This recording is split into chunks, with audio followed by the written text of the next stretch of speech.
Kita mulai kajian. Dibuka bukunya ibu-ibu.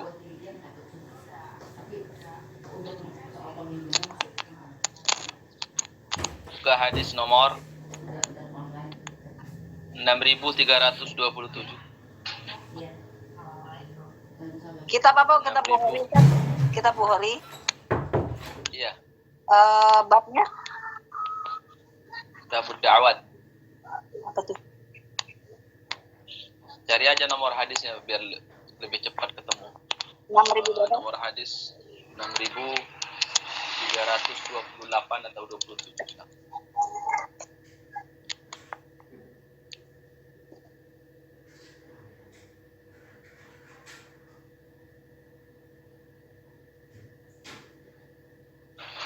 Udah ketemu?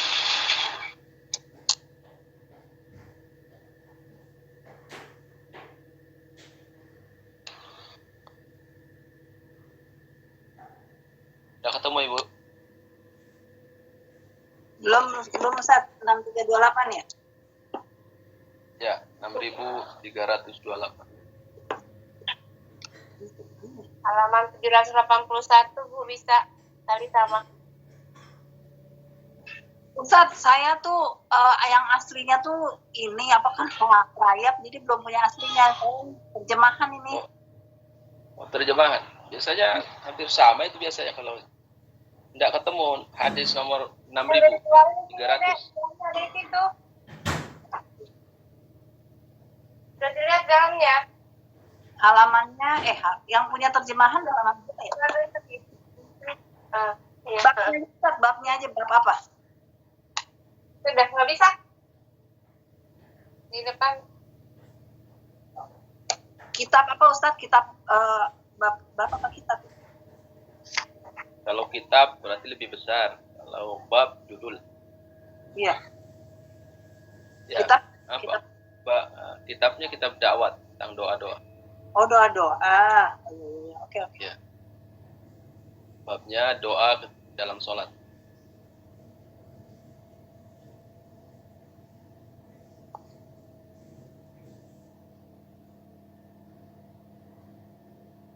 Ini yang ibu-ibu di sini sudah ketemu. Sudah ketemu ibu-ibu. Doa yang kemarin sudah hafal belum? Hah?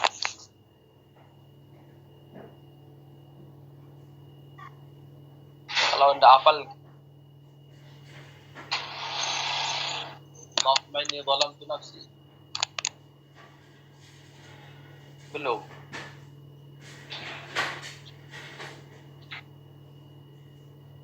Baik, insyaallah kita mulai.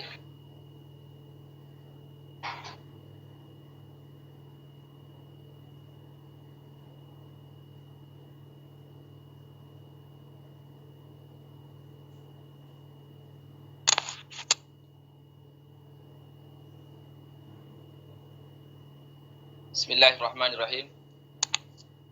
Assalamualaikum warahmatullahi wabarakatuh. Waalaikumsalam warahmatullahi wabarakatuh. Innal hamdalillah nahmaduhu hamdan katsiran tayyiban mubarakan fih. Hamdan yaliku bi jalalihil karim wa 'azimi sultani. Hamdan yaliku bi asma'ihil husna wa sifatihil ula. Hamdan kama yuhibbu rabbuna wa yardah.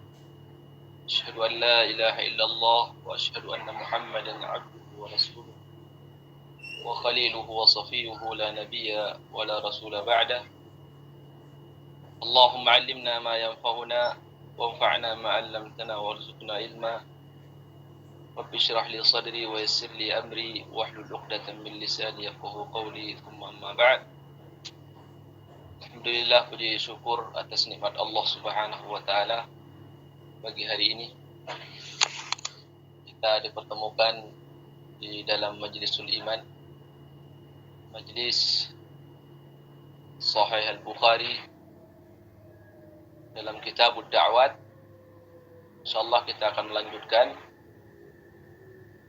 kajian pada hadis 6327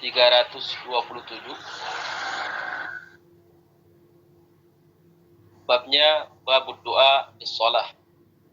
Ini Imam Bukhari akan membahas tentang doa di dalam salat. Inti daripada pembahasan beliau ini adalah seorang muslim, seorang hamba boleh dia berdoa di dalam salat. Bahkan doa dalam salat itu paling afdal. Ada tempat yang paling afdal yaitu ketika sujud. Nah, di sini beliau membawakan dua riwayat atau dua hadis sebagai dalil bahwa seorang hamba boleh meminta kepada Allah atau berdoa ketika sholat.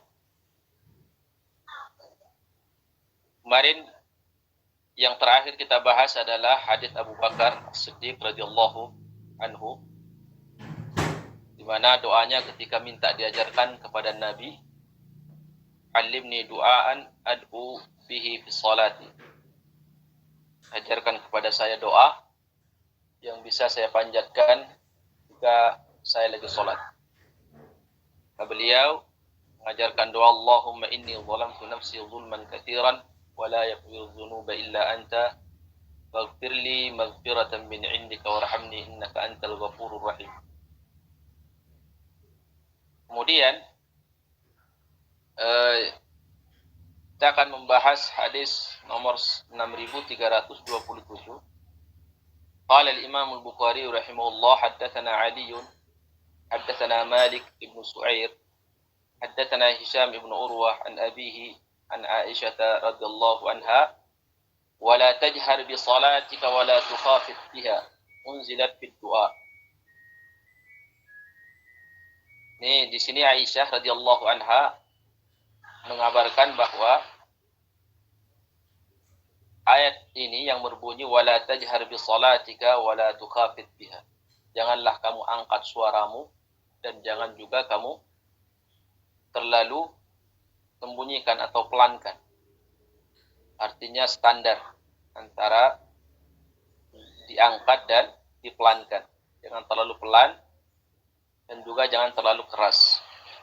Kata Aisyah, ini ayat ini turun berkaitan dengan doa. Artinya seorang hamba jika melaksanakan sholat, kemudian berdoa, maka doa yang dia panjatkan itu suaranya agak dikeluarin sedikit. Ya, agak dikeluarin sedikit. Itu juga jangan terlalu diangkat. Ini kaitannya dengan hadis ini. Imam Bukhari hanya membawakan bahwa berdoa itu ya sekalipun dalam salat diangkat sedikit suara, minimal kita yang dengar. Jangan juga terlalu diangkat suaranya akhirnya mengganggu orang lain. Minimal diri kita yang mendengar. Kemudian di hadis ini tidak terlalu banyak pembahasan. Kita langsung masuk ke hadis 6328. Qala al-Imam al-Bukhari haddatsana Utsman bin Abi Syaibah haddatsana Jarir an Mansur an Abi Wa'il an Abdullah radhiyallahu anhu qala kunna naqulu fi as-salati assalamu 'ala Allah. Ini beliau di sini membawakan hadis tentang doa tahiyat. Tahiyat ini banyak sekali lafaznya berbeda-beda. Tapi yang paling afdal, yang paling bagus itu adalah at-tahiyat, doa tahiyat yang diriwayatkan oleh Abdullah bin Mas'ud. Yaitu doa tahiyat yang sekarang kita bahas. Nah, di sana ada at-tahiyat yang diriwayatkan oleh sahabat-sahabat yang lain. Itu lafaznya berbeda-beda. Kata ulama yang paling bagus itu adalah doa tahiyat yang diriwayatkan oleh Abdullah bin Mas'ud. Kenapa? Karena lafadznya tidak ada perubahan dari sekian murid Ibnu Mas'ud yang membawakan atau yang meriwayatkan tentang lafaz doa yang dari Ibnu Mas'ud, itu tidak ada yang berselisih satu lafaz pun. Begitu juga dari murid ke muridnya terus sampai saat ini, semua riwayat atau hadis yang menjelaskan tentang doa at-tahiyat, lafaz at-tahiyat yang dibawakan oleh Ibnu Mas'ud yang dia dengar dari Nabi, itu tidak ada perselisihan dari kalangan murid-muridnya yang banyak atau dari setiap generasi ke generasi. Maka ahli hadis menyebutkan bahwa lafaz at-tahiyat yang paling afdal dihafal oleh seorang muslim dan dia baca ketika tasyahud itu adalah at-tahiyat yang diriwayatkan oleh Abdullah ibnu Mas'ud radhiyallahu anhu. Ini doa tahiyatnya yang dia riwayatkan dari Nabi Shallallahu Alaihi Wasallam. Alhamdulillah ini kayaknya tahiyat yang kebanyakan dihafal oleh kaum muslimin. Tentunya sekali lagi kita bersyukur kepada Allah apabila selama ini doa yang kita panjatkan atau lafaz doa atau amalan yang kita amalkan selama ini ternyata sesuai dengan dalil dari Rasulullah Sallallahu Alaihi Wasallam. Itu taufik dari Allah Subhanahu wa Ta'ala. Di sini Abdullah ibnu Mas'ud bercerita, ini Abdullah ibnu Mas'ud, riwayat dari Abu Wa'il. Qala kunna naqulu fi sholati assalamu ala Allah. Dulu kami para sahabat ya di awal-awal salat 5 waktu disyariatkan oleh Allah. Ya, ketika membaca tahiyat mereka mengatakan assalamu ala Allah. Semoga keselamatan atas Allah. Assalamu ala fulan. Semoga keselamatan atas si fulan. Terus seperti itu. Jadi para sahabat dulu berdoa untuk Allah dan berdoa kepada siapa yang ingin mereka doakan keselamatan. Assalamu ala fulan, assalamu ala fulan, assalamu ala fulan. Semoga keselamatan terhadap si fulan. Semoga keselamatan terhadap si fulan. Terus disebut satu-satu. Maka diajarlah oleh Rasulullah Sallallahu Alaihi Wasallam cara at-tahiyat yang benar. Cara at-tahiyat yang benar. Ada kesalahan dan ada yang diajarkan lagi oleh Nabi yang lebih bagus. Dan di sini kita sekali lagi bersyukur kepada Allah Subhanahu wa Ta'ala diutus seorang Rasul yang mengajarkan kepada kita cara yang terbaik untuk beribadah kepada Allah dan cara yang paling tercepat untuk sampai kepada Allah Subhanahu wa Ta'ala dan cara yang paling tepat karena kita mengamalkan dengan satu waktu yang sangat singkat di amalan kita dapat banyak pahala. Tentu mengikuti sunnah Nabi Shallallahu Alaihi Wasallam karena dia yang paling tahu cara beramal, cara beribadah kepada Allah. Jadi jangan pakai akal sendiri. Karena kadang apa yang kita lihat bagus ternyata tidak membuat kita sampai kepada Allah Subhanahu wa Ta'ala. Kata Ibnu Mas'ud, kam min muridin lil khairi lam yusibhu. Berapa banyak kata Ibnu Mas'ud orang yang beramal suatu amalan niatnya baik tapi dia tidak mendapatkan pahala karena tidak ada bimbingan dari Nabi Shallallahu Alaihi Wasallam. Nah di sini kesalahan sahabat yang pertama assalamu ala Allah. Faqala lana Nabi Shallallahu Alaihi Wasallam dzata yaumin inna Allah huwa salam.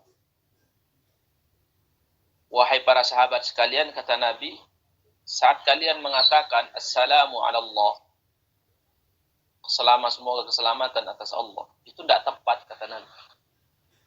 Kenapa? Karena keselamatan itu Allah itu yang memberikan keselamatan. Allah as-salam, selamat dari kecacatan, selamat dari berbagai sifat yang tidak layak bagi Allah Subhanahu wa Ta'ala, itu namanya as-salam.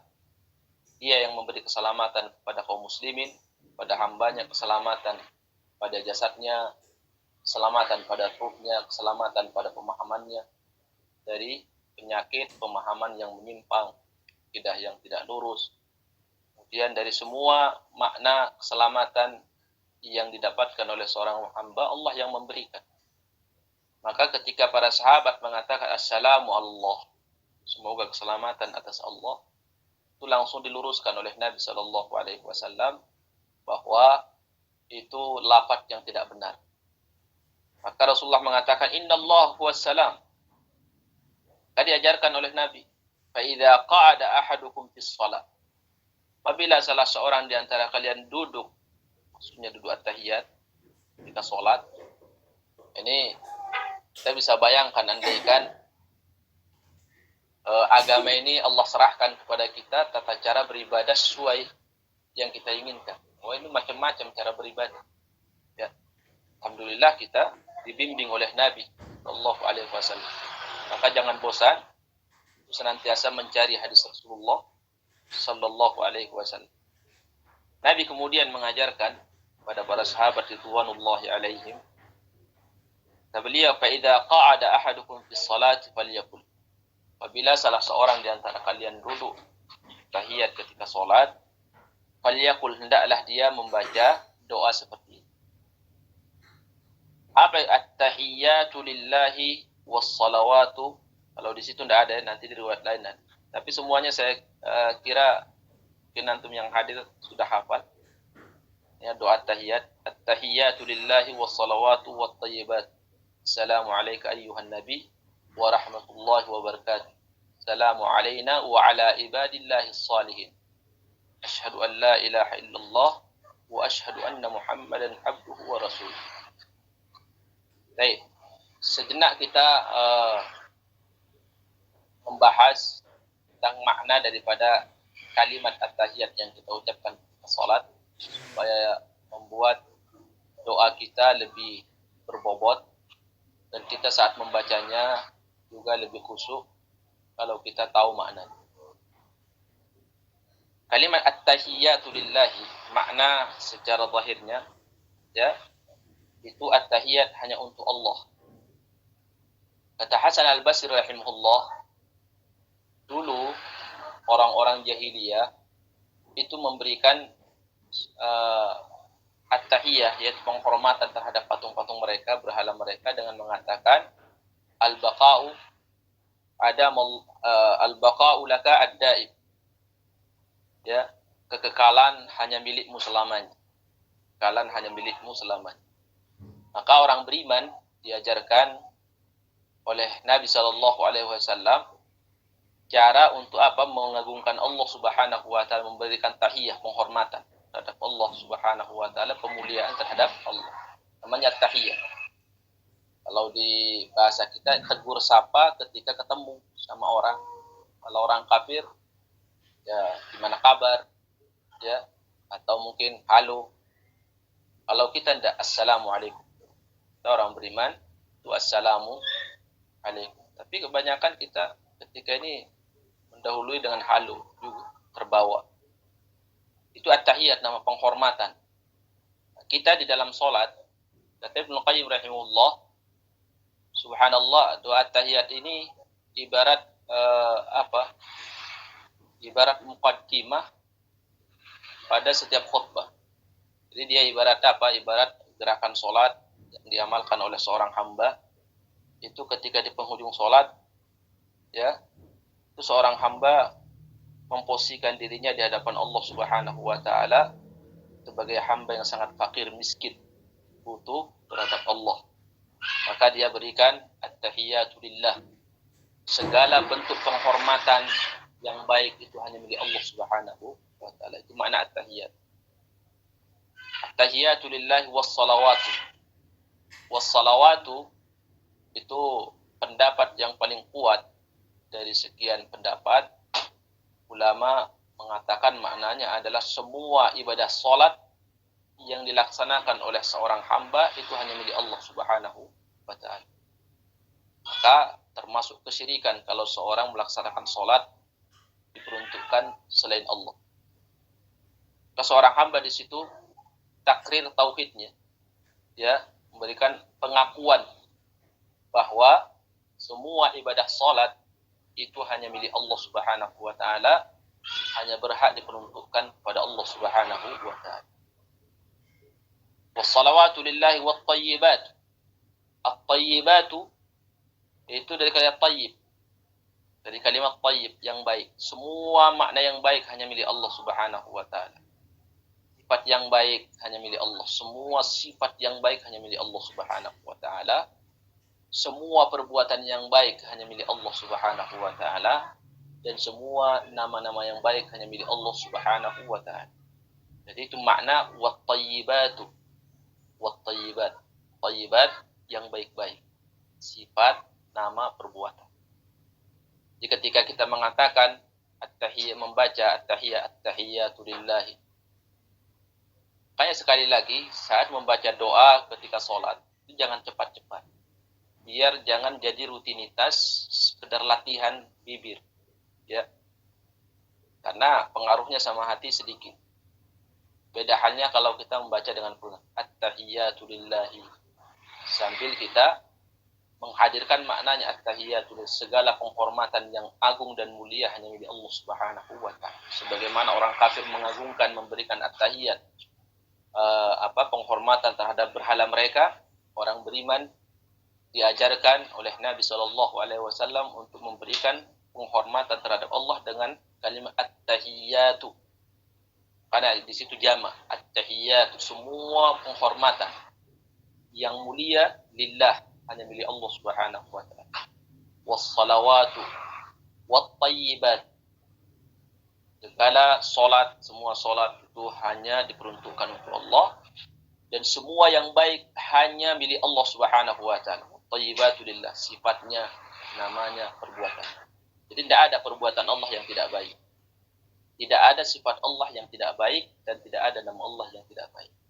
Itu makna at-tayyib wat-tayyibatu. Kemudian ketika datang ke kalimat assalam, itu tidak dinisbatkan lagi kepada Allah. Langsung kepada makhluk. Assalamu alayka ayyuhan nabi. Assalamu alayka ayyuhan nabi. Keselamatan, semoga keselamatan atasmu wahai seorang nabi. Kenapa nabi kita doakan? Berkat jasanya. Atas jasanya yang dia berikan kepada kita, jasa yang terbesar adalah mengajarkan kepada kita cara beribadah kepada Allah yang tepat. Tidak ada pemberian yang lebih mahal, yang lebih agung, yang lebih bernilai dari pemberian seorang hamba terhadap temannya, terhadap saudaranya, melebihi pemberian apa? Dia mengajarkan dan mengasih tahu pada temannya cara beribadah yang tepat kepada Allah Subhanahu wa taala. Maka di dalam hal ini yang paling besar mendapatkan jasa kesempatan di sini, jasa yang besar adalah Nabi Shallallahu alaihi wasallam.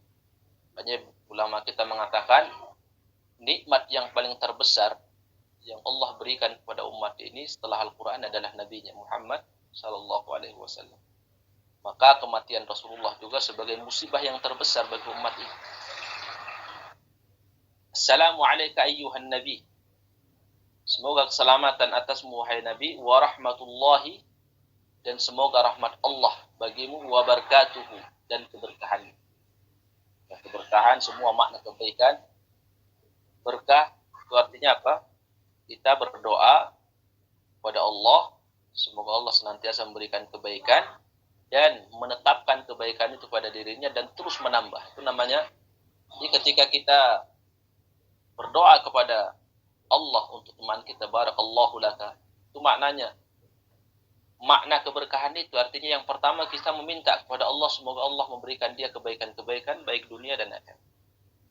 Yang kedua, semoga kebaikan yang Allah berikan kepada dia itu terus bertambah. Yang ketiga, dari kalimat berkah itu maknanya adalah semoga Allah Subhanahu wa taala tidak mencabut kebaikan yang Allah berikan terhadap hamba tersebut. Jadi makna lafadznya singkat tapi maknanya luas.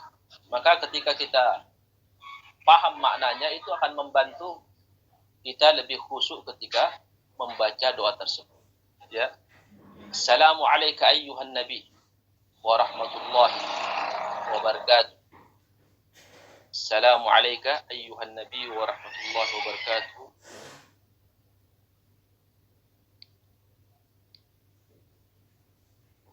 Assalamu alayna wa ala ibadillahi salihin. Kemudian Assalamu alayna dan juga semoga keselamatan atas kami. Wa ala ibadillahi salihin. Nah, ini semua doa. Jika seorang assalamu alayka itu doa kepada Nabi. Assalamu alayna doa kepada kami. Assalamu wa ala ibadillahi salihin dan pada semua hamba Allah yang saleh. Pada semua hamba Allah yang saleh. Ini semua doa. Maka dibuat babnya oleh Imam Bukhari doa di dalam salat. Doa di dalam salat. Kata Ibnu Hajar Al-Asqalani rahimahullah di dalam Fathul Bari, jadi ketika dulu para sahabat di awal-awal membuat at-tahiyat sendiri, ya, tanpa bimbingan dari Nabi, mereka rangkailah itu kalimat seperti tadi, assalamu ala Allah, semoga keselamatan bagi Allah, assalamu ala fulan, semoga keselamatan atas si fulan, dirangkai sama mereka. Ternyata rangkaian itu tidak tepat.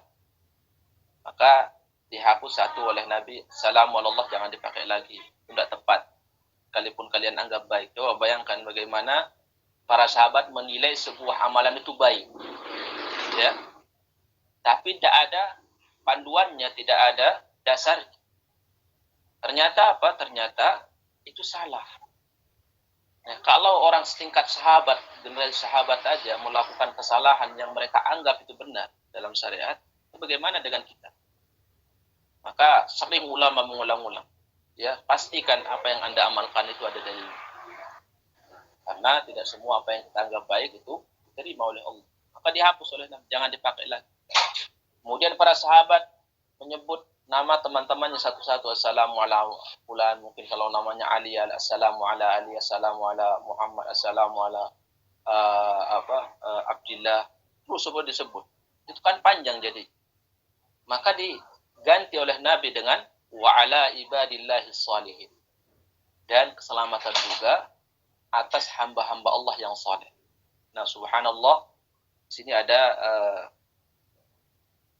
catatan yang sangat bagus dari Ibnu Hajar Al-Asqalani rahimahullah. Kata beliau mengomentari tentang lafaz ini, lafaz at-tahiyat wa ala ibadillahi salihin. Kata beliau, semua hamba Allah yang saleh di dunia ini, hamba Allah yang saleh, bukan muslim ya. Kalau muslim, beda lagi. Kalau saleh itu dia orang yang dekat dengan Allah Subhanahu wa taala. Jadi mungkin pahalanya lebih banyak daripada dosanya. Kalau hamba itu lebih banyak dosanya daripada pahalanya, dia muslim. Tapi namanya saleh, ya, kebalikan dari saleh. Nah, di sini ya, doa ini dikhususkan bagi hambanya yang soleh. Wassalamu alayna wa ala ibadillahi salihin. Ya, semoga keselamatan atas kami dan semoga keselamatan Allah berikan kepada semua hamba-hambanya yang soleh. Kata Ibnu Hajar Al-Asqalani rahimahullah, di dalam lafaz ini kata beliau, semua hamba Allah yang soleh di belahan bumi manapun dia hidup, dia mendapatkan itu doa semua orang yang sholat. Subhanallah. Didoakan oleh semua orang yang sholat. Tapi syaratnya orang itu soleh. Kalau dosanya lebih banyak daripada pahalanya, maka dia tidak mendapatkan doa orang yang sholat. Jadi rugi seorang tersebut. Maka kita juga supaya mendapatkan doa setiap orang yang sholat, maka kita harus evaluasi, muhasabah diri untuk senantiasa meningkatkan diri menjadi hamba Allah yang soleh. Karena kita akan mendapatkan doa dari setiap orang yang sholat. Bayangkan, kita tidak bisa menghitung berapa jumlah umat manusia yang sholat. Kemudian sholat yang mereka lakukan, ada sholat wajib, ada sholat sunnah. Setiap at-tahiyat, ya, assalamu alayna wa ala ibadillahi salihin. Kita masuk di dalam, kalau kita orang soleh di mata Allah Subhanahu wa ta'ala. Ini juga lafaz yang diajarkan pada para sahabat. Jadi lebih ringkas, tapi mencakup semuanya. Ketimbang apa yang dirangkai oleh sahabat tadi.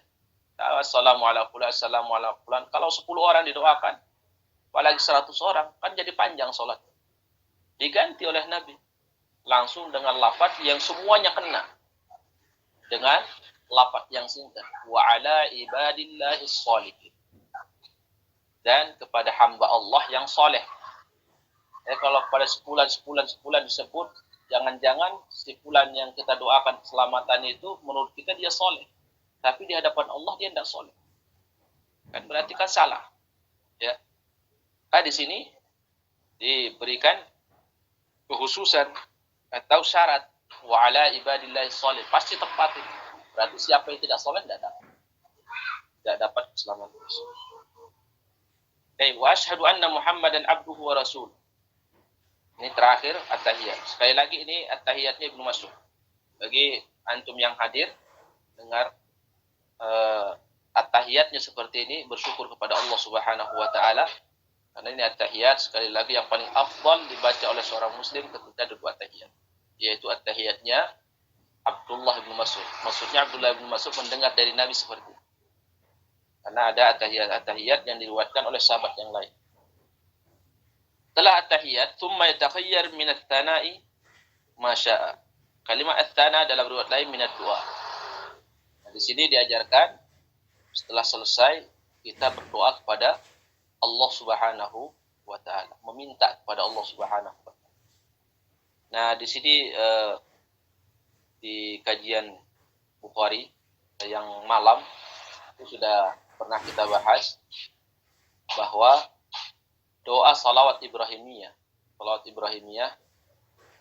itu Imam Bukhari tidak pernah membuat bab untuk sholat. Jadi karena memang di situ ada perselisihan, apakah dianjurkan seorang membaca setelah tahiyat salawat Ibrahimiyah atau tidak? Karena perintah sholat itu apakah di situ tempatnya atau di luar? Sebagian ulama mengatakan tidak ada dalilnya itu di dalam sholat. Ya ayyuhalladzina amanu sallu alaihi wa sallimu taslima. Kita diperintahkan untuk salawat terhadap Nabi sallallahu alaihi wasallam. Ya, perintahkan untuk salawat. Nah, salawatnya itu sifatnya umum. Ya, tidak harus di dalam sholat. Makanya Imam Bukhari rahimahullah mungkin punya pandangan di dalam bab ini. Sekalipun yang kita dapatkan ya dari sebagian ulama bahwa kita juga dianjurkan setelah mengucapkan at-tahiyat itu kita membaca salawat Ibrahim. Namun sekali lagi, apabila ada orang yang membaca at-tahiyat, kemudian dia langsung doa, ya doa apa saja. Ya, entah itu doa yang tadi diajarkan oleh Nabi Abu Bakar, dia membaca sebelum salam, dan dia tidak membaca salawat Ibrahimiyah, itu tidak salah dan tidak batal salat. Ya, karena sekali lagi ini perselisihan para ulama tentang salawat Ibrahim. Karena di sini, ya di hadis ini, setelah dia baca tahiyat, apa kata Nabi?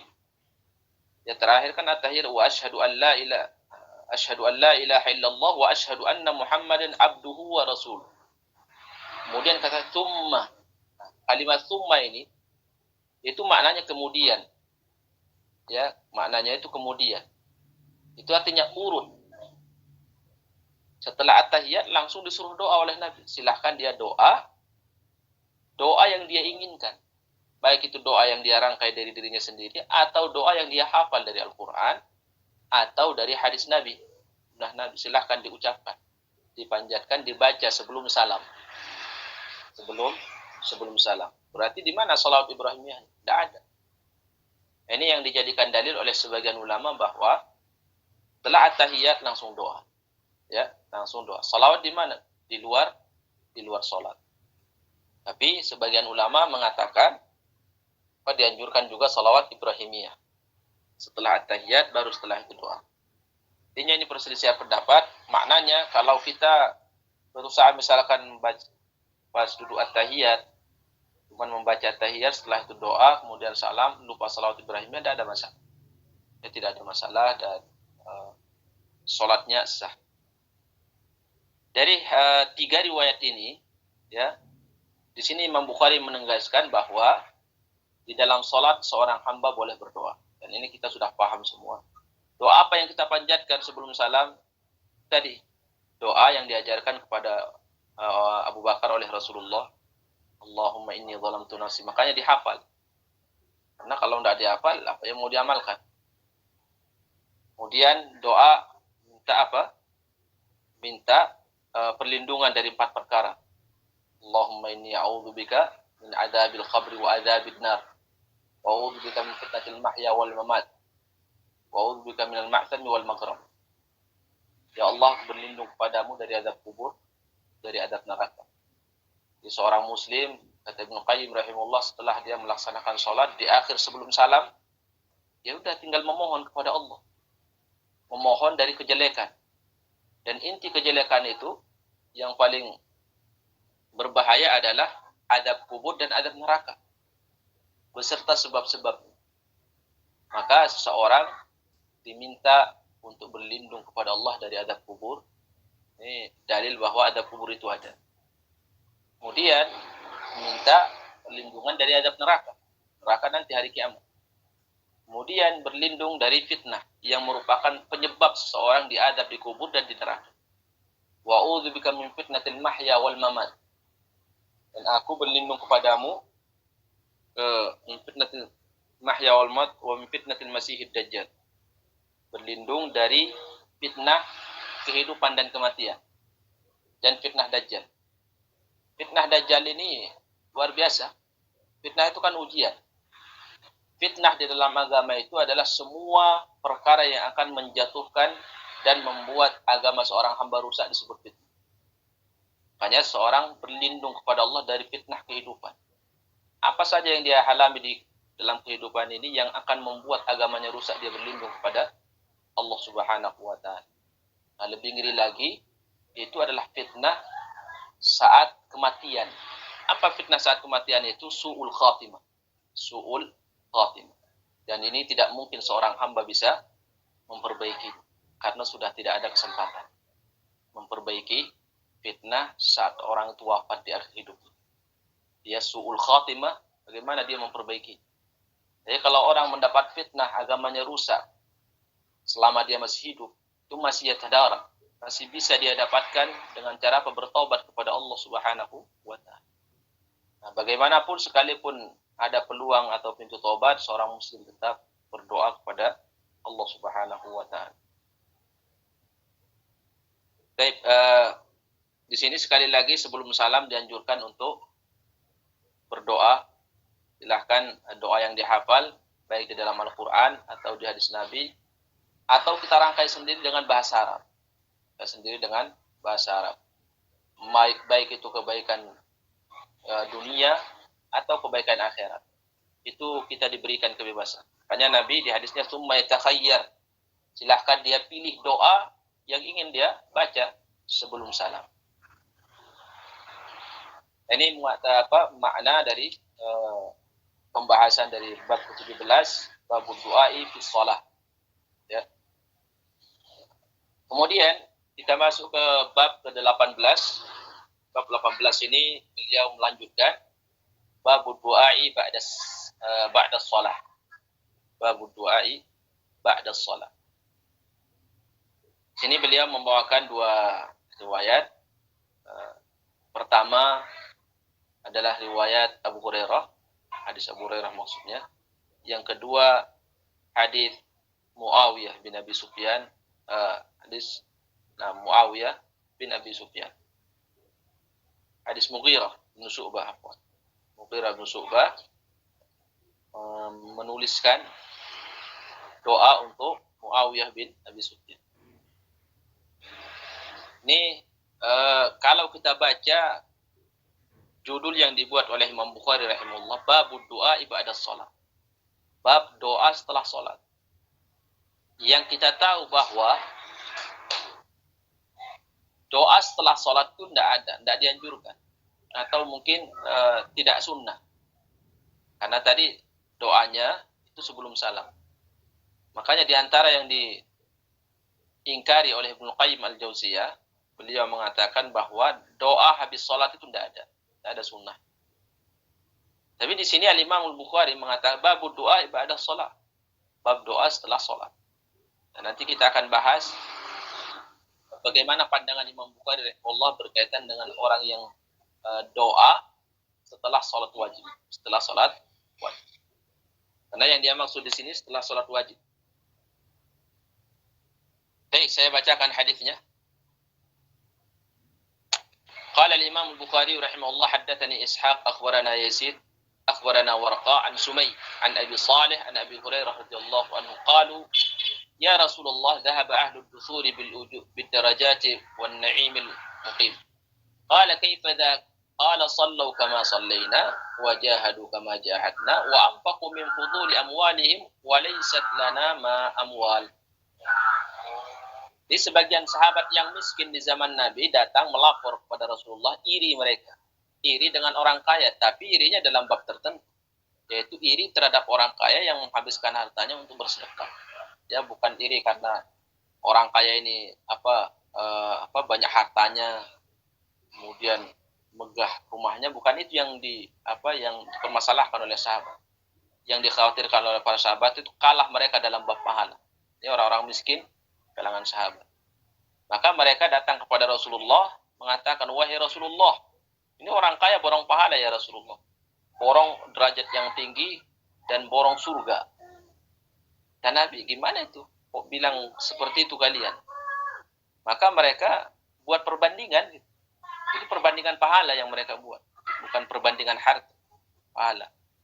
Coba bayangkan ya Rasulullah, kata para sahabat yang miskin ini. Sallau kama sallayna. Mereka sholat sebagaimana kami sholat. Sama-sama pahalanya. Kemudian, wajahadu kama jahadna. Mereka ikut perang, kami ikut perang, sama pahala kami. Wa anfaqu min fuduli amwalihim. Tapi mereka punya harta. Dari sisa dari kebutuhan mereka sedekahkan. Makanya fudul itu sisa ya.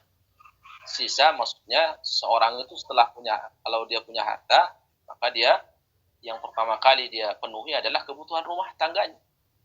Jangan sedekah sementara di rumahnya tidak ada sesuatu. Kayak di sini lafadznya fudul. Fudul itu lebih. Mereka punya kelebihan harta dari kebutuhan. Dengan itu mereka bisa bersedekah. Kami tidak punya. Mereka dapat pahala, kami tidak punya pahala.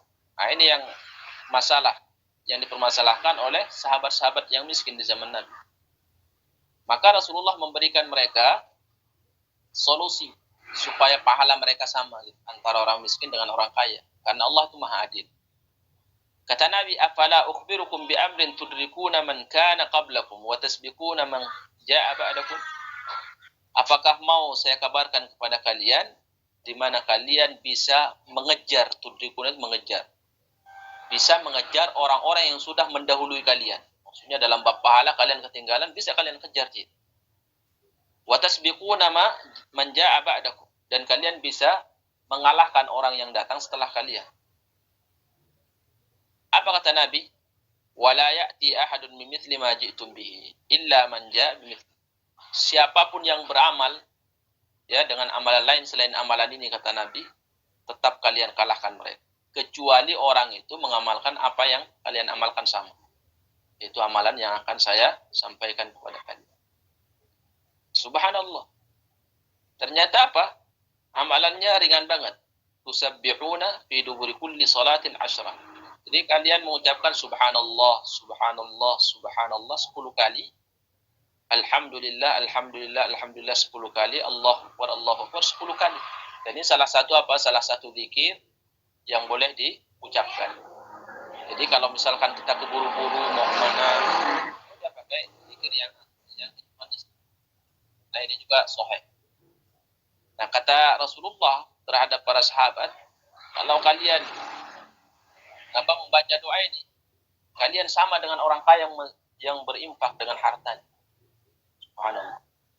Di riwayat Muslim disebutkan bahwa orang-orang miskin ini akhirnya mengamalkan apa yang diajarkan oleh Nabi, kedengaran oleh orang-orang kaya. Sahabat-sahabat yang kaya akhirnya ikut mengamalkan. Akhirnya orang-orang miskin ini begitu mendengar bahwa orang-orang kaya ini setelah habis sholat juga mengamalkan zikir yang mereka diajarkan oleh Nabi. Itu akhirnya mereka sedih lagi.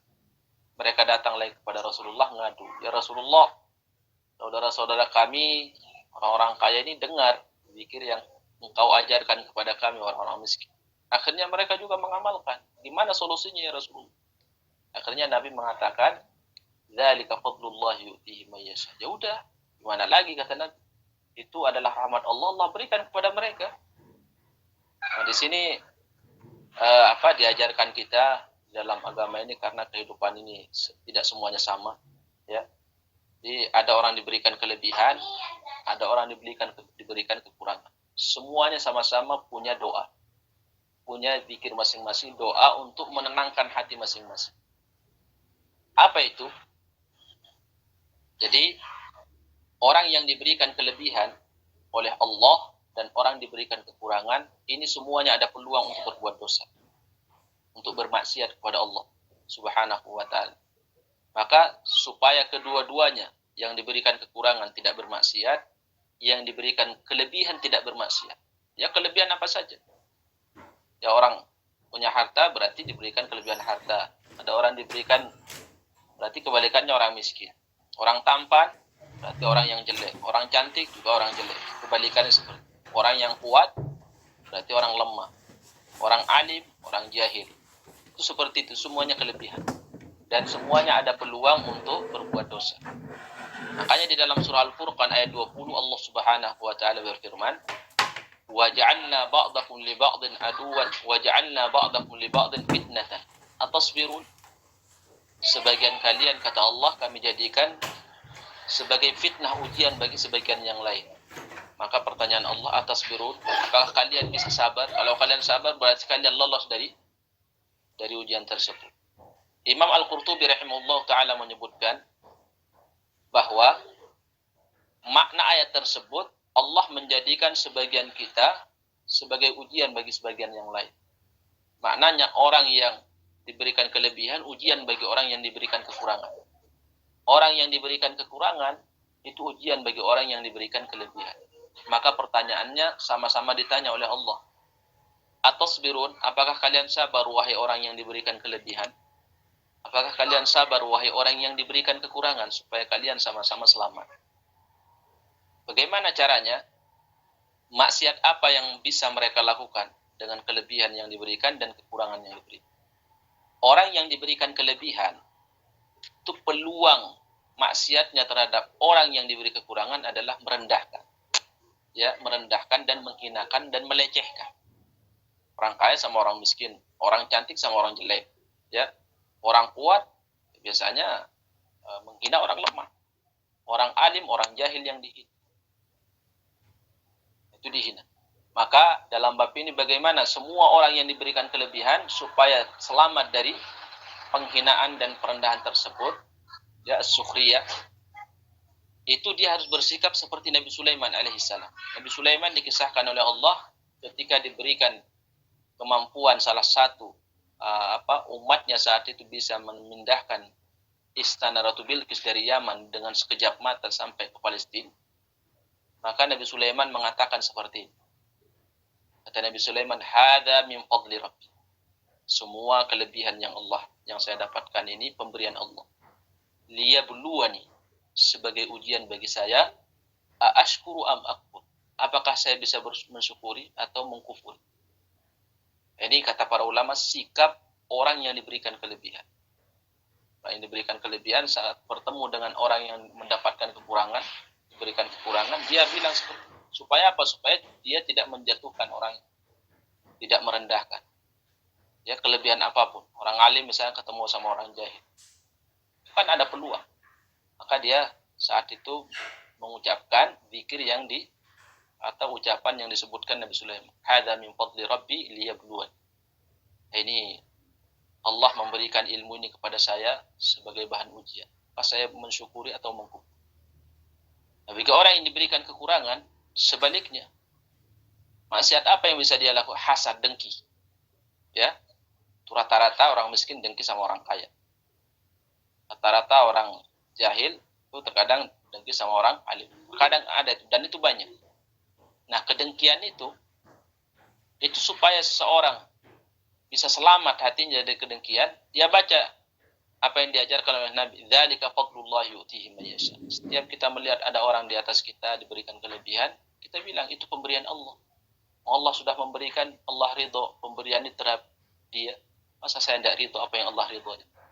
Ini semua sama-sama membantu. Akhirnya selamat kita. Orang diberikan kelebihan selamat, orang yang diberikan kurangan juga sama-sama selamat. Ya. Jadi saya ulangi, orang yang diberikan kelebihan saat ada niat untuk merendahkan orang di bawah dia, maka dia cepat-cepat mengucapkan apa yang diucapkan oleh Nabi Sulaiman. Hadza min fadli rabbi liyabluwani. Ini pemberian Rabb saya terhadap saya sebagai bahan ujian bagi saya. Maka saya mengkufuri atau mensyukuri. Bagi orang yang diberikan kekurangan, cepat-cepat mengatakan, dzalika fadlullah yu'tihi man yasha. Itu pemberian Allah, Allah berikan kepada siapa yang dikehendaki. Akhirnya tidak ada hasad, tidak ada. Nah, di sini jamaah sekalian yang dirahmati oleh Allah, kembali kepada hadis yang dibawakan oleh Imam Bukhari rahimahullah, bahwa ada kaitan apa dengan doa. Nah, ini dijadikan dalil ini. Tentunya kan kita bertanya. Baik, kita baca dulu hadis di bawahnya nomor 2. Hadis Mughirah bin Syu'bah. Qala kataba al-Mughirah ila Muawiyah ibn Abi Sufyan anna Rasulullah sallallahu alaihi wasallam kana yaqulu fi duburi kulli salatin idza sallam. Sungguhnya Rasulullah itu senantiasa mengucapkan, membaca zikir ini setiap habis salat. Ya, la ilaha illallah wahdahu la syarikalah, lahul mulk wa lahul hamdu wa huwa ala kulli syai'in qadir. Allahumma la mani'a lima ataita wa la mu'tiya lima mana'ta wa la yanfa'u dzal jaddi minkal jadd. Kata Nabi, Allahumma, ya Allah, la mani'a lima ataita. Tidak ada yang bisa menahan pemberianmu. Wa la mu'tiya lima mana'ta, dan tidak ada yang bisa memberi apa yang kau tahan. Wa la yanfa'u dzal jaddi minkal jadd, dan orang yang punya harta tidak akan bisa hartanya tidak akan bisa menyelamatkan dia dari azab. Ini ya, dua hadis ini ditaruh oleh Imam Bukhari sebagai dalil bolehnya doa setelah sholat. Bagi orang yang membaca itu bingung. Ini di mana sisi doanya? Padahal ini zikir. Doanya di mana? Ya. Nah, di sini disebutkan ada dua kemungkinan. Ada dua kemungkinan Imam Bukhari rahimahullah ta'ala membuat seperti ini. Satu, bisa jadi ada riwayat-riwayat yang lain di luar kitab sahihnya tidak sesuai dengan syaratnya, di mana Nabi di situ membolehkan seorang berdoa di sholat. Contoh seperti hadis Mu'ad.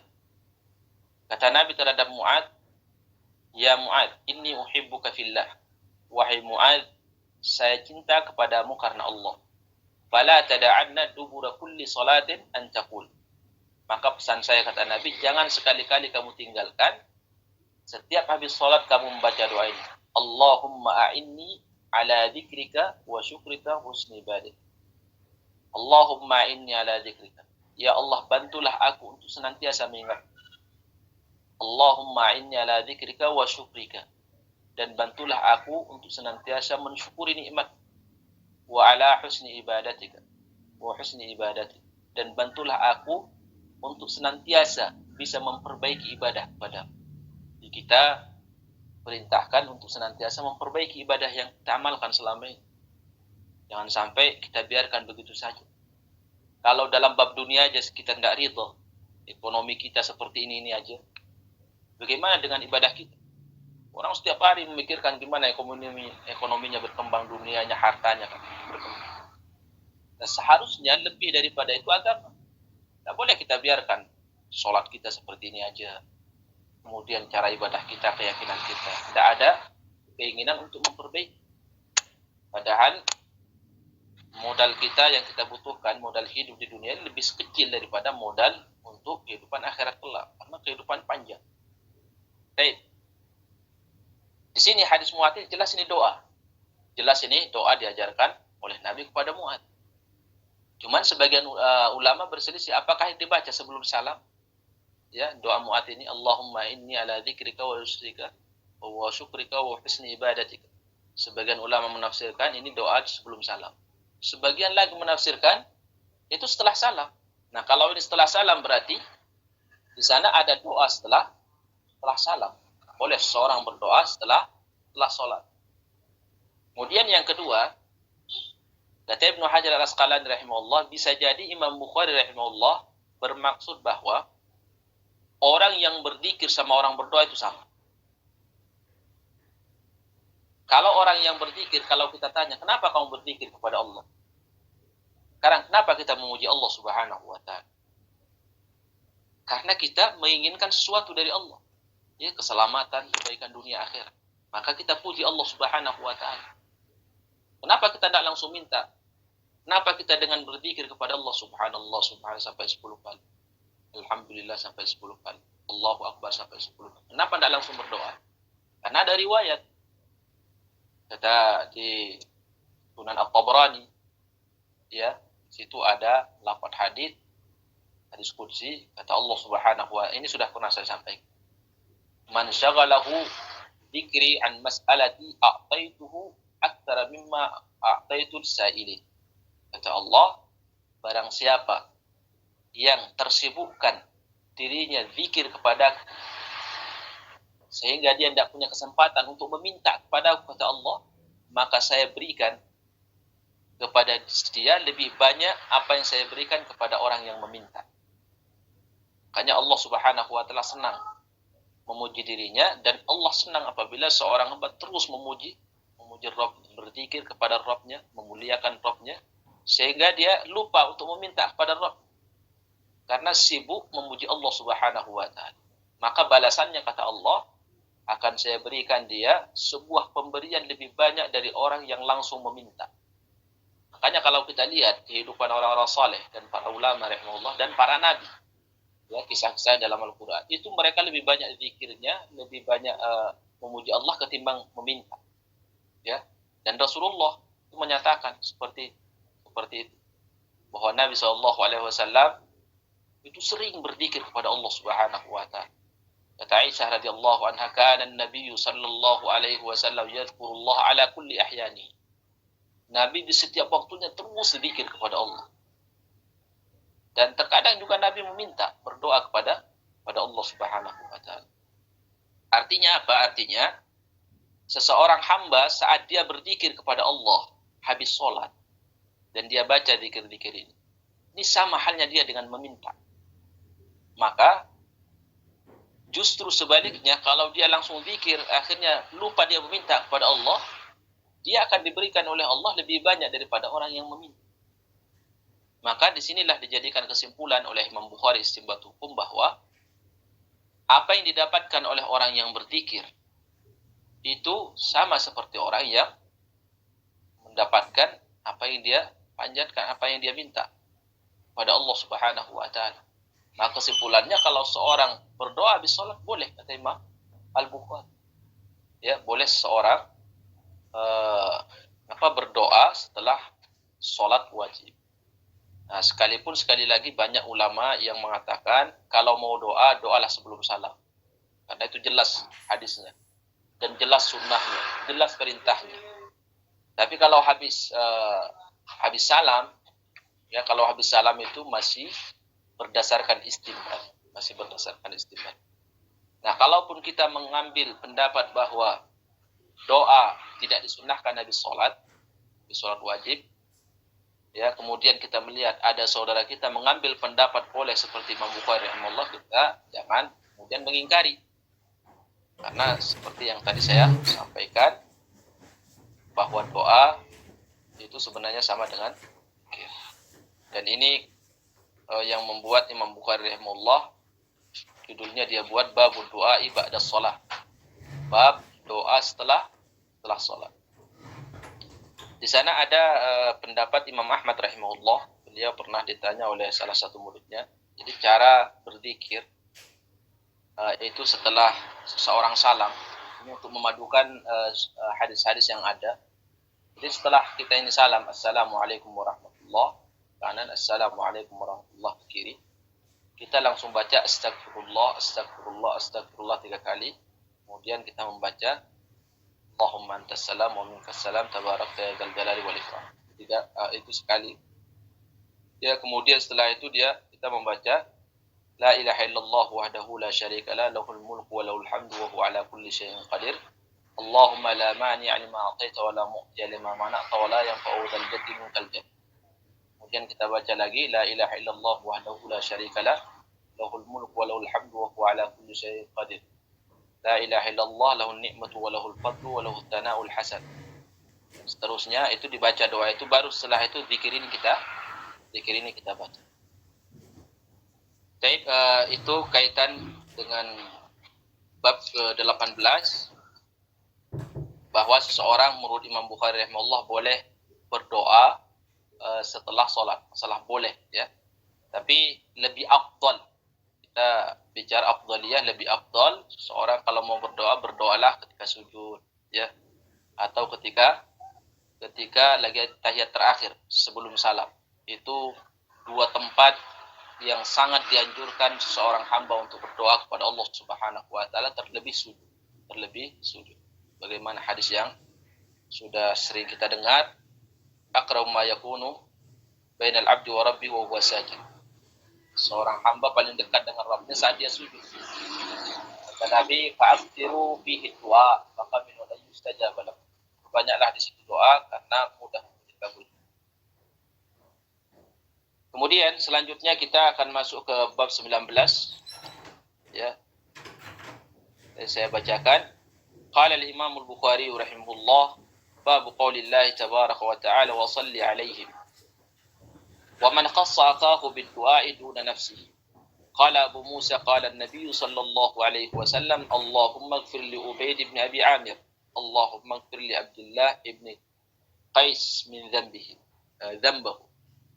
قال حدثنا مسدد حدثنا يحيى أن يزيد بن أبي عبيد مولى سلمة حدثنا سلمة بن الأقوى قال خرجنا مع النبي صلى الله عليه وسلم إلى خيبر فقال رجل من القوم أبا عامر لو أسمعتنا من هناتك فنزل يهدو بهم يذكر تالله لولا الله ما اهتدينا وذكر شعرا غير هذا ولكني لم أحفظه.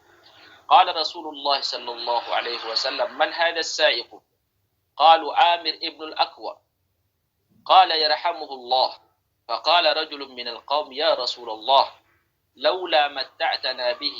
فلما صاف القوم قاتلوهم فأصيب عامر بقائمة السيف نفسه فمات. فلما أمسوا أوقدوا نارا كثيرة فقال رسول الله صلى الله عليه وسلم ما هذه النار؟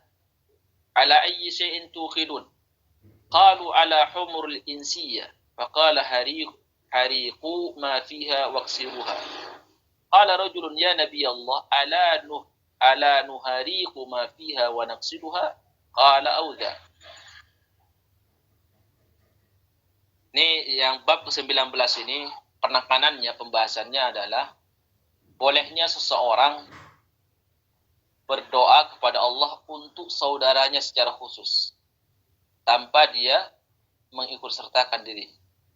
Jadi boleh kita berdoa untuk saudara kita sementara kita tidak berdoa untuk diri kita sendiri.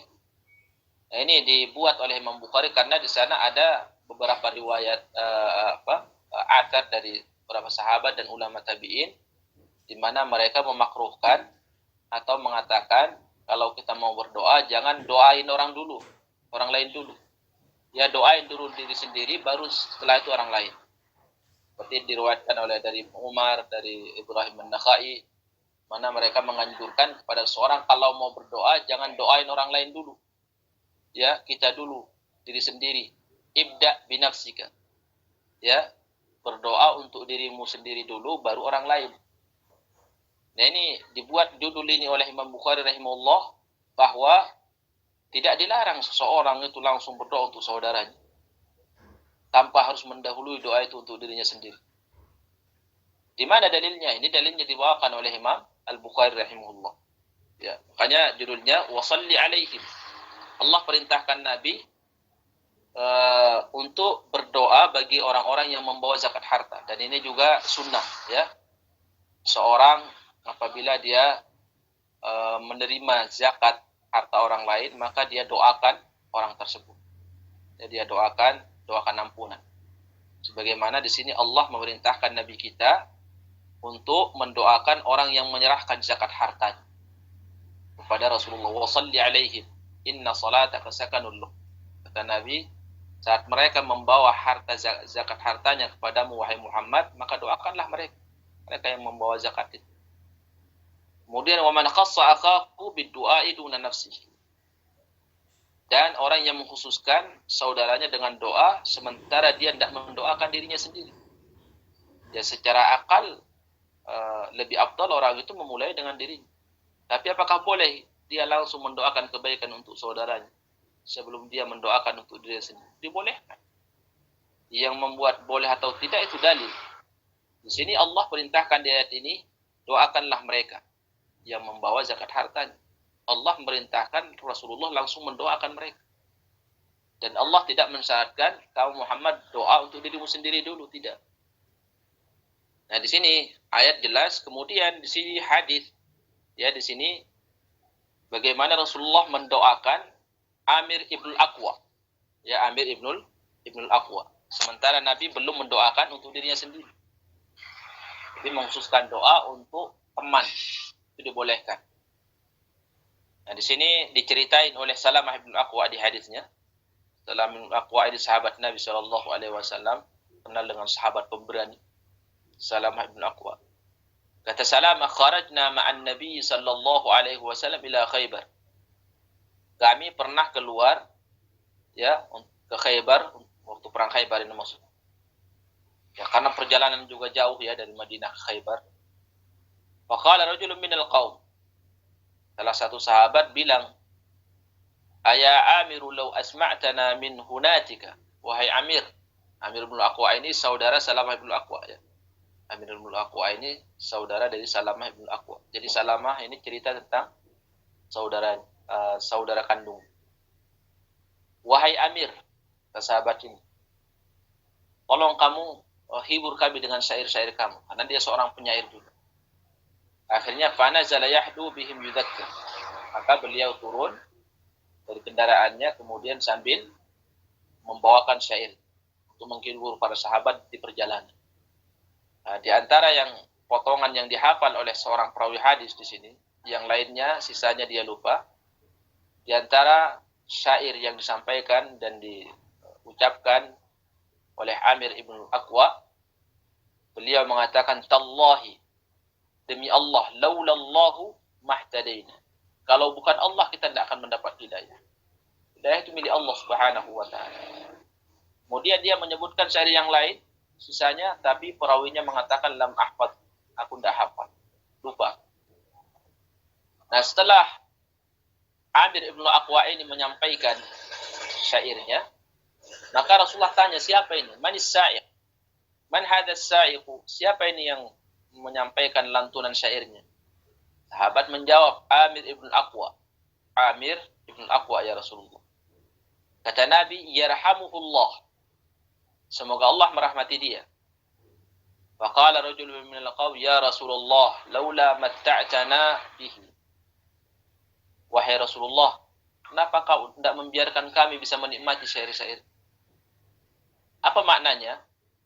Para sahabat radhiyallahu anhum, itu keyakinan mereka bahwa ketika Rasulullah Sallallahu Alaihi Wasallam mendoakan salah satu sahabat dengan rahmat, itu sahabat itu sebagai tanda dari doa itu dia akan meninggal dunia. Ya, dia akan meninggal dunia. Makanya Amir ibnul Aqwa ketika Rasulullah mengatakan yarhamuhullah, semoga Allah merahmati dia, para sahabat langsung mengatakan, ya Rasulullah, kenapa kamu berdoa seperti itu? Kalau sudah doa seperti itu pasti sudah dekat ajalnya. Tentu Rasulullah bukan berarti dia tahu hal yang gaib. Tentu dari wahyu. Jadi para sahabat radhiyallahu anhum sudah yakin itu bahwa Amir ibnul Aqwa pasti syahid nanti di Khaybar. Karena Rasulullah sudah mendoakan rahmat. Yarhamuhullah. Yarhamuhullah. Akhirnya para sahabat, ya Rasulullah, kalau kamu tidak mendoakan seperti itu kan kami bisa menikmati masih syair-syair. Jadi karena kamu sudah mendoakan, ya udah berarti kami sudah terakhir ini mendengar syairnya. Akhirnya setelah berkecamuk ya peperangan, maka Amir ibnu Aqwa radhiyallahu anhu itu dia ketika perang itu kena pantulan, ya kena pantulan pedangnya sendiri. Jadi dia begitu nebas musuh meleset pedang itu akhirnya menebas dirinya sendiri. Nah, akhirnya beliau syahid meninggal di sini. Di kisahnya yang ingin diambil oleh Imam Bukhari rahimahullah, ini kalimat yarhamuhullah, semoga Allah merahmati. Ini beliau mendoakan langsung Amir ibnu Aqwa tanpa mendoakan dirinya sendiri dulu, tanpa mendoakan dirinya sendiri. Jadikan kesimpulan oleh Imam Bukhari diambil ini dalil bahwa kita boleh langsung mendoakan teman kita. Ya, tidak disyaratkan kita harus mendoakan diri kita sendiri. Itu boleh. Kemudian yang kedua, hadis yang kedua dalilnya. Qala haddatsana Muslim, qala haddatsana Syu'bah an Amr, qala sami'tu Ibn Abi Aufa radhiyallahu anhuma qala kana an-nabiy sallallahu alaihi wasallam idza ataahu rajulun bi sadaqatihi qala Allahumma salli ala ali fulan. Fa ataahu abi faqala Allahumma salli ala ali Abi Aufa. Sini kisah atau hadis Ibnu Abi Aufa. Kata beliau, Nabi Shallallahu Alaihi Wasallam apabila ada seorang sahabat membawa zakat hartanya, maka didoakan dia oleh Rasulullah. Doa Nabi, Allahumma salli ala ali fulan. Maka datanglah bapak saya, Abu Aufa, ya, itu membawa zakat hartanya. Maka dia didoakan oleh Nabi, Allahumma salli ala ali Abi Aufa. Ini kan kata Imam Bukhari rahimahullah, Nabi mendoakan kebaikan untuk Abi Aufa. Untuk Abi Aufa. Sementara Nabi belum mendoakan dirinya sendiri. Berarti apa? Boleh kita mendoakan langsung teman kita doa kebaikan. Apa artinya Allahumma salli ala ali ibn Abi Aufa? Artinya ya Allah ampunilah keluarga Abu Aufa. Keluarga Abi Aufa. Kata ulama rahimahullah, kalau seorang mendoakan, misalkan ada namanya Muhammad membawa zakat. Kita sebagai penerima zakat yang mendoakan untuk dia. Allahumma salli ala ali Muhammad. Ya Allah, bersalawatlah terhadap keluarga Muhammad. Apakah Muhammad tidak masuk? Kalau keluarga seseorang disebut, itu masuk dia pertama kali. Maknanya adalah, ya Allah, kalimat salawat di sini, salawat dari Nabi untuk Abi Aufa, itu maknanya adalah Allahumma gfir lahu. Itu makna Allahumma salli ala ali Abi Aufa. Ya Allah, ampunilah keluarga Abu Aufa beserta Abu Aufa. Jadi Nabi memohon ampunan untuk mereka. Nabi SAW belum mendoakan dirinya sendiri. Langsung mendoakan keluarga Abi Aufa. Dan ini juga dalil yang kedua, bolehnya seseorang mendoakan langsung siapa temannya, ya, doa kebaikan. Kemudian yang ketiga, ya, di sini kita percepat ininya. Qala al-Imam al-Bukhari haddatsana Ali bin Abdullah haddatsana Sufyan an Ismail an Qais qala sami'tu Jarir qala li Rasulullah ala turihuni min dhil khalasa wa huwa nusubun kanu ya'budunahu yusamma al-Ka'bah al-Yamani. Qultu ya Rasulullah inni rajulun la athbutu 'ala al-khayl wa saqqa fi sadri wa qala Allahumma thabbithu waj'alhu hadiyan mahdiya. قال فخرجت في 50 من أحمس من قومي وربما قال سفيان فانطلقت من عصبة من قومي فأتيتها فأحرقتها ثم أتيت النبي صلى الله عليه وسلم فقلت يا رسول الله والله ما أتيتك حتى تركتها مثل الجمل الأجرب فدعا لأحمس وخيلها. Ini kisah Jarir bin Abdullah al-Bajali, sahabat yang termasuk sahabat terakhir masuk Islam. Dia masuk Islam pada tahun 10 Hijriah. Pada tahun 10 Hijriah. Ini yang sahabat yang tinggi postur tubuhnya.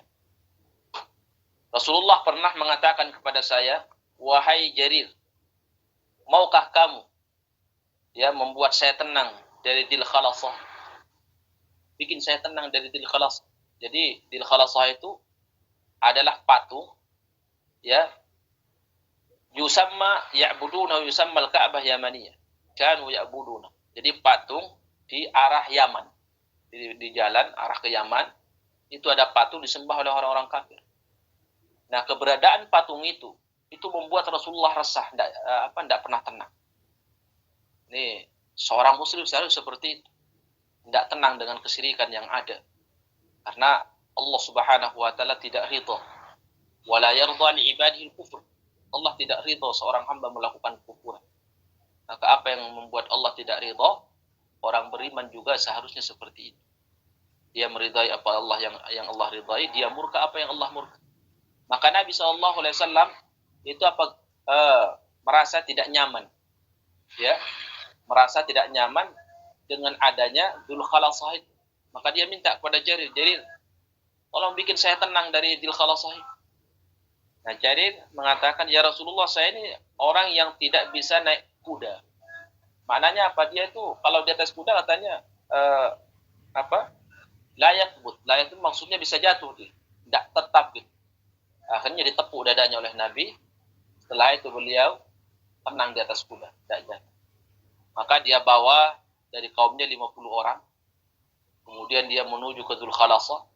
Kemudian dia hancurin patung itu, kemudian dia bakar. Sampai dia mengatakan kepada Rasulullah, demi Allah tidaklah saya pulang dari Dzul Khalasah kecuali Dzul Khalasah itu sudah saya hancurkan dan saya bakar. Saya tinggalkan seperti onta yang kena penyakit kudis hitam. Akhirnya Rasulullah, kata Jarir, tidaklah Rasulullah ketemu dengan saya kecuali dia tersenyum. Artinya apa? Gembira dengan perlakuan dan tindakan Jarir bin Abdullah al-Bajali. Artinya apa? Artinya di sini saat Jarir mengatakan kepada Rasulullah, ya Rasulullah, saya tidak bisa duduk dengan tetap di atas onta. Maka didoakan oleh Nabi, Allahumma tsabbithu, ya Allah, bikin dia bisa tenang di atas onta. Waj'alhu hadiyan mahdiya, dan jadikan dia sebagai orang yang bisa orang lain mendapat petunjuk dan dia mendapat petunjuk. Jadi doa Rasulullah ini doa yang mulia. Allahumma jalhu hadiyan mahdiya. Jadikan Jarir ini ya Allah sebagai penyebab orang lain mendapat petunjuk dan dia mendapat petunjuk. Subhanallah. Dia didoakan oleh Nabi dengan doa yang sangat mulia. Nabi ketika mendoakan Jarir, itu doa secara khusus untuk Jarir. Dan Rasulullah belum mendoakan dirinya sendiri. Dan ini juga dalil, ya, jelas bahwa kita ada masalah kita langsung doakan kebaikan untuk saudara kita. Semakin banyak orang yang kita doakan kebaikan sebelum sekalipun kita lupa dengan diri kita, itu tidak ada masalah. Bahkan di hadis yang lain, barang siapa yang mendoakan kebaikan untuk saudaranya tanpa sepengetahuannya, malaikat mendoakan orang tersebut. Kata malaikat, wala kamitsluhu. Setiap kita mendoakan kebaikan untuk orang lain, wala kamitsluhu. Intinya semakin banyak kita doakan kebaikan untuk saudara kita sama muslim, maka semakin banyak kita mendapatkan doa yang sama, bukan dari manusia, tapi dari malaikat. Kalau malaikat yang mendoakan tentu lebih afdal daripada doa manusia, karena mereka adalah ibadul mukramun, hamba-hamba Allah yang dimuliakan oleh Allah Subhanahu wa taala. Baik ibu-ibu, mungkin hanya 3 bab ini yang kita bahas pada kesempatan kali ini. Di doa dalam sholat, yaitu lebih afdal ketika sujud dan sebelum salam. Kemudian Imam Bukhari rahimahullah, bab yang kedua yang kita bahas hari ini adalah bolehnya seorang berdoa setelah sholat 5 waktu. Ya. Kemudian yang ketiga, boleh seseorang itu mendoakan kebaikan untuk saudaranya secara khusus, sekalipun dia tidak mendoakan untuk dirinya sendiri, karena ada dalil, yaitu Rasulullah Sallallahu Alaihi Wasallam melakukan itu untuk para sahabat radhiyallahu. Masih ada sisa 3 hadis di dalam bab ini. Insyaallah kita lanjut pertemuan yang akan datang. Baik, karena di balik papan sebentar lagi juga zuhur, ya. Masih ada sisa waktu, barangkali ada pertanyaan. Ibu-ibu yang hadir di sini silahkan pakai ini karena mic-nya kayak tidak ada suaranya. Ditulis saja yang di sini, ditulis mau bertanya. Silahkan yang hadir lewat online, barangkali ada pertanyaan.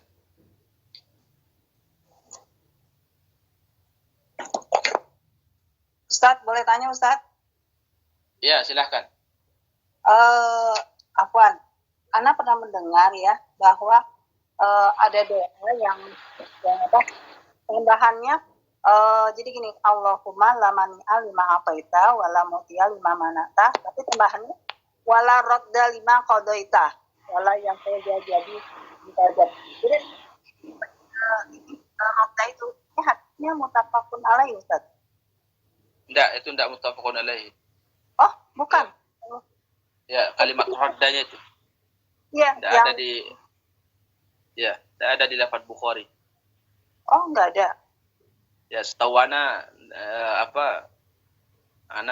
setahu ana enggak ada lafaz itu, tapi mungkin bisa jadi ada di riwayat yang lain. Nanti saya pastikan lagi. Kalau di Bukhari selama saya baca enggak ada. Iya, di sini keterangannya mutafaqun alaihi Ustaz. Ya, itu secara umum maksudnya hadis laman ya lima itu, tapi lafaz itu tidak dia jelaskan. Nah, Karena laman ya lima itu sudah masuk di sunnah Rabb. oh, ya. Ya, sebenarnya maknanya sudah masuk. Nanti kita cari lagi apakah lafaz itu memang tabit. Kalau tidak ada memang berarti harus kita abaikan, tidak boleh kita amal. Insyaallah nanti saya cari riwayat-riwayat itu. Insyaallah. Apaan satu lagi Ustaz ya. Tadi Ustaz mengatakan bahwa setelah tadi atahiyatu lillahi wa salatu wa salam itu langsung berdoa, nggak salawat dulu. Jadi kan kalau di sini kan asyhadu alla ilaha illallah, kita kan biasa gitu kan. Jadi nggak usah salawat. Kan tadi kita salawat yang lebih baik yang mana gitu. Ya kan tadi ini tahiyat itu kan berakhir dengan kalimat asyhadu an la ilaha illallah wa asyhadu anna muhammadan abduhu wa rasuluh. Oh iya, sampai itu ya. Langsung doa. Ya, doa. Dia pakai Allahumma sholli ala Muhammad, nggak usah lagi gitu. Ya, itu makanya tadi saya sampaikan pandangan Imam Bukhari dia berselisih dengan sebagian ulama karena memang salawat itu diperselisihkan. Apakah kita diperintahkan di tahiyat terakhir atau itu di luar sholat? Karena tidak ada dalil secara zahir, secara jelas memerintahkan kita untuk salawat sebelum salam. Ya, sebelum kita doa sebelum salam tidak ada lafaz yang jelas gitu. Maka di situ Imam Bukhari tidak membahas masalah itu di kitab shalah. Tapi sebagian ulama memahami bahwa salawat itu juga, salat Ibrahimiyah itu dianjurkan untuk dibaca setelah kita mengucapkan at-tahiyatu lillahi. Karena di sana ada riwayat yang seakan-akan ngasih isyarat ke situ. Intinya di situ ada perselisihan. Kalaupun nanti ada, misalkan kita lupa salat Ibrahimiyah, setelah tahiyat kita langsung doa, kemudian salam, tidak ada masalah. Dan salat kita sah, tidak batal. Karena salat Ibrahimiyah itu masih diperselisihkan. Nah, nggak ada suaranya kan, Mek? Iya, kalau di kitab salat itu kan selawat dulu. Sekarang tidak ada. Ada yang tanya, nggak ada suaranya ke sana. Oh, gitu. Ini sekarang? Hah? Dari tadi? Coba dengar itu. Sekarang satu. Dengar ibu-ibu? Dengar. Ada suaranya? Dengar. Ada. Maksudnya ada. Iya. Gimana Bu tadi, Bu? Kalau di kitab Albani kan, kitab salat Albani itu kan dia pakai salawat, Ustaz. Iya, makanya saya kan bilang berarti Syekh Albani termasuk ulama yang menganjurkan salawat itu ada setelah tahiyat. Iya. Berselisih. Ya, berselisih. Kalau Imam Bukhari dia tidak ada. Allahu a'lam. Ya, jazakallah Ustaz. Wa iyyakum jazakumullah khair. Ini ada pertanyaan dari ibu-ibu di sini. Nah, dalam kajian forum disampaikan bahwa orang miskin yang soleh dihisapnya lebih dulu 500 tahun daripada orang soleh yang kaya. Adakah dalil yang menyebutkan? Pernah dalam kajian forum disampaikan bahwa orang miskin yang soleh dihisapnya lebih dulu 500 tahun daripada orang soleh yang kaya. Adakah dalil yang menyebutkan? Iya, ini ada dalilnya. Tapi saya sekarang tidak ingat apa lafaz secara pastinya. Tapi ada, ya, bahwa orang-orang miskin itu akan mendahului orang-orang kaya masuk surga karena mereka tertahan dengan harta yang mereka miliki, harus dihisap satu persatu. Ini ada dalilnya, ya, ada dalil. Tapi sekarang saya belum ingat. Nanti insya Allah saya cari. Jadi saya sampaikan kepada Sunan. Intinya insya Allah ada dalilnya ada. Nah, ya silahkan kalau ada tanya lagi. Assalamualaikum warahmatullahi wabarakatuh. Ustadz, Waalaikumsalam warahmatullahi wabarakatuh. Ustadz tadi menyampaikan setelah doa setelah salam ya Ustadz. Di situ menyebutkan bahwa subhanallah, alhamdulillah, la ilaha illallah akbar itu 10 kali. Ya selama ini yang dipahami ini kan adanya 33 kali Ustadz. Apakah di hadis yang lain dengan hadisnya yang sahih atau bagaimana Ustadz penjelasannya? Itu satu. Yang kedua Ustadz, tadi waktu kita berdoa yang ibadilah solihin Ustadz, kan setelah bersalawat kepadanya Rasulullah, Rasulullah, terus kan ada doanya kan tadi yang betul kalau kita jadi orang yang soleh didoakan seluruh orang yang sholat gitu kan Ustadz. Pada saat membaca itu dibenarkankah Ustadz di dalam hati kita memohon kepada Allah bahwa kita berharap termasuk dari orang yang mendapatkan doa yang orang soleh itu gitu Ustadz, harapannya begitu. Ya Ustadz. Baik, yang pertama tadi berkaitan dengan zikir 10-10 habis salam, habis salam, ya itu semuanya ada di Bukhari, yang 33 juga ada, yang 10-10 ada. Jadi semuanya dibenarkan oleh para ulama. Kita mau milih yang 10 atau 33, semuanya bebas, dalilnya sahih semua. Kemudian yang kedua, bolehkah kita berharap? Ya, justru setiap kita doa kita berharap, semua kebaikan kita dianjurkan untuk berharap. Berikan harapan yang terbaik pada Allah Subhanahu wa taala. Jangan justru kita tidak mengharap. Justru dianjurkan saat kita mengucap wa ala ibadillahi shalihin, kita berharap kita termasuk hamba yang saleh. Kan gitu. Hanya dilarang justru kalau kita tidak berharap itu jatuh nanti kepada suudzon, berburuk sangka terhadap Allah Subhanahu wa taala. Kita diperintahkan untuk berharap yang baik-baik kepada Allah. Demikian Allahu a'lam. Berarti di sini berharap itu bagian dari memang diperintahkan syariat ya Ustadz, bukannya tawadu terus merasa diri. Berasanya dalam arti gini, kan suka bahasanya, saya rasanya jadi tadi yang dibilang orang soleh itu kalau kita membaca dari dalil Al-Quran itu orang soleh itu kan para nabi. Terus tadi Ustadz bilang orang soleh itu yang banyak amalnya dibandingkan dosanya. Itu kan kalau lihat itu kan kita malu nih Ustadz, bahasanya kan seperti itu Ustadz ya. Tetapi kan kita penuh dengan pengharapan, artinya bukan sikap tawadu kita sehingga kita tidak berharap begitu ya Ustadz memaknainya. Nah, iya.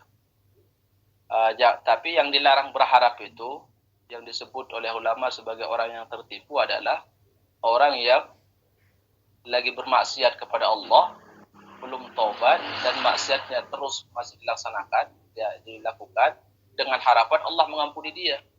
Nah ini katanya bukan orang berharap, ini namanya orang magrur, ya. Jadi orang yang berbuat dosa, tidak taubat dengan harapan Allah akan maha pengampun, tapi dia tidak meninggalkan dosa, itu namanya magrur, orang tertipu. Nah ini kalau ini bukan orang berharap seperti itu.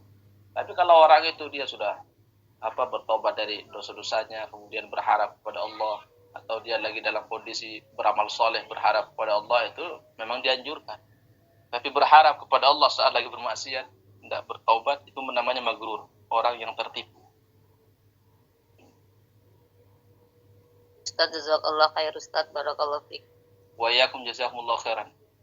Tapi barangkali waktunya sudah habis, kasihan yang di balik papan nanti tidak khusus mendengarkan.